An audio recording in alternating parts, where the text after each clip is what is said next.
ये एक अजीब और हैरत अंगेज कहानी है जो एक औरत के बारे में है। वो कहती है कि वो 3000 साल पहले इजिप्ट में पैदा हुई थी।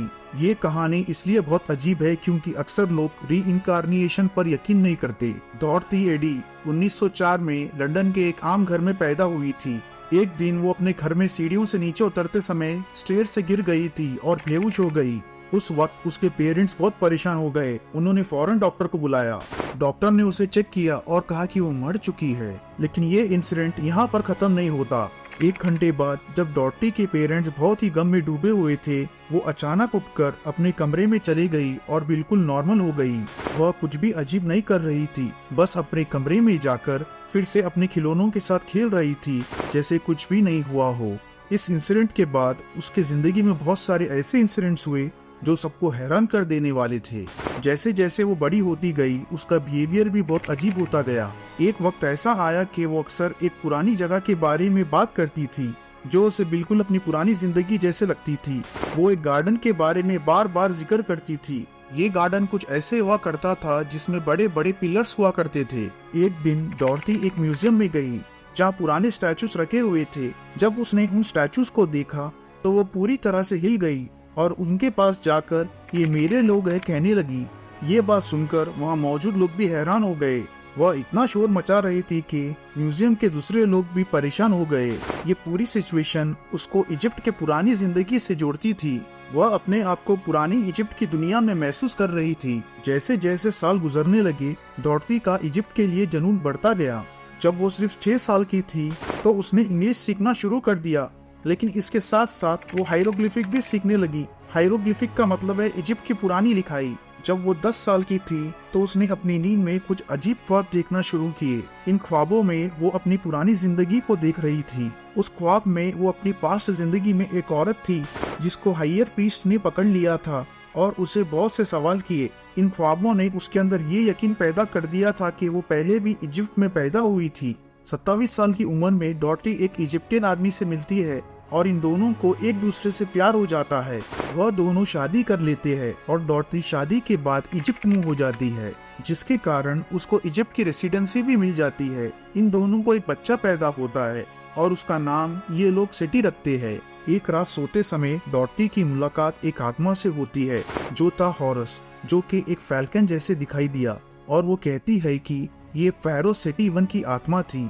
उसका कहना था कि ये रूह वही पैरो की थी जिसके साथ उसकी पुरानी जिंदगी में बहुत गहरा रिश्ता था। अब डॉरथी बीच रात में उठकर हायरोग्लिफिक्स पे लिखना शुरू कर देती है। ये लिखाई उसे अपने पुराने वक्त के बारे में याद दिलाने में मदद करती है। डॉरथी ने अब अपनी पुरानी जिंदगी के बारे में लिखना शुरू किया और वह बताती है कि उसकी पास्ट लाइफ में वह बेंत्रिशीट नाम की एक औरत थी और वह कहती है कि वह टेम्पल ऑफ सिटी में रहा करती थी, एक गार्डन के पास जो 3000 साल पहले था। वह जब 3 साल की थी तब उसकी माँ मर गई और उसके फादर एक सोल्जर थे। उसके फादर ज्यादातर बाहर हुआ करते थे, तो उसकी देखभाल ना करने के कारण वो उसको एक टेम्पल में छोड़ देते हैं और वहाँ वह एक प्रीस्टेस बन जाती है। डॉरथी उसकी बुक में लिखती है कि वो उसकी पास्ट लाइफ में वह एक इजिप्टियन लेडी थी जिसका नाम था बेंत्रिशीट। बेंत्रिशीट की मुलाकात पैरो सिटी 1 से होती है।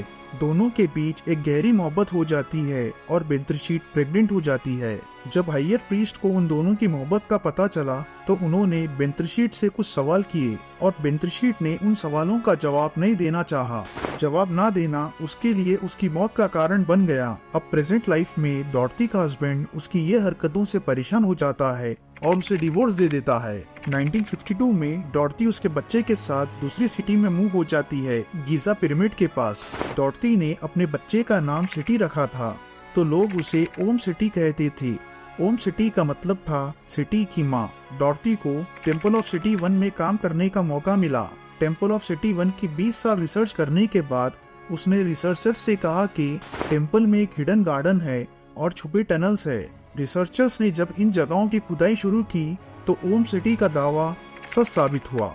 ओम सिटी की लीडरशिप और उसकी पुरानी इजिप्ट की नॉलेज से रिसर्चर्स को और भी फायदा हुआ और उसकी मदद से वैली ऑफ द किंग्स में एक कब्रिस्तान ढूंढ निकाला गया जो हजारों साल से छुपा हुआ था। सबसे बड़ी खोज पैरवा टुटनखामन का कब्रिस्तान थी जो दुनिया का एक बहुत बड़ा आर्कोलॉजिकल डिस्कवरी था। ओम सिटी की मदद से ये कब्रिस्तान सबसे पहली दफा खोला गया।